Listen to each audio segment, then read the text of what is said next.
যা বলবো তোমরা তাই করতে রাজি, কারেক্ট? যা বলবো করতে রাজি মানে এখন যদি আপনি বলেন যে আকাশের চাঁদ পেড়ে আনো তাহলে সেটা তো সম্ভব নয় না। মানে আমাদের সাধ্যের মধ্যে থাকলে আমরা নিশ্চয়ই। হ্যাঁ, আপনি যা করতে বলবেন আমরা তাই করব। আপনি বলুন না কি করা লাগবে।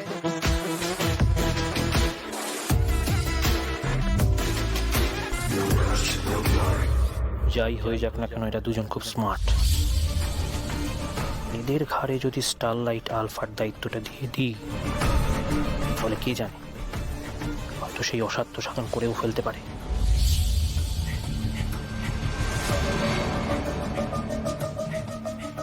আর যদি না পারে তাহলে ওখানে গিয়ে মুখ ছামটা খাবে, অপমানিত হবে, তাতেও আমার লাভ। Both ways I am in a win-win situation.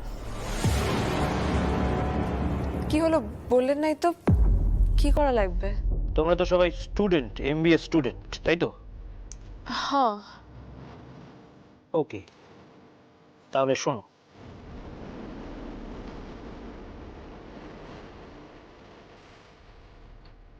তোমাদের 24 ঘন্টা টাইম, তার মধ্যে একটা কঠিন টাস্ক সাকসেসফুলি কমপ্লিট করতে হবে।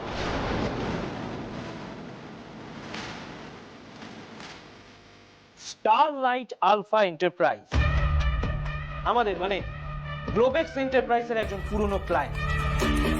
মাঝে কিছু পার্সোনাল প্রবলেমের জন্য ওনারা আমাদের ডিলটা ক্লোজ করে দেন।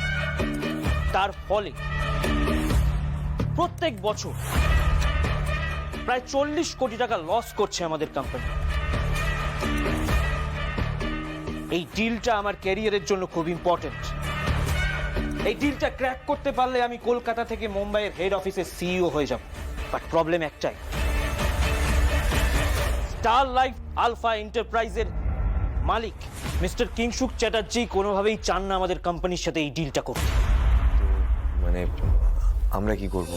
এটাই তো বলছি, তোমরা যদি চাও, তোমরা আমার সাথে যা করেছো সবটা ভুলে গিয়ে সন্দীপকে আবার চাকরিতে ফিরিয়ে নিয়ে তাহলে তোমাদের কিংশুক চ্যাটার্জিকে কনভিন্স করাতে হবে যাতে এই ডিলটাতে উনি সাইন করেন। কি? কি শান্তি গোপাল?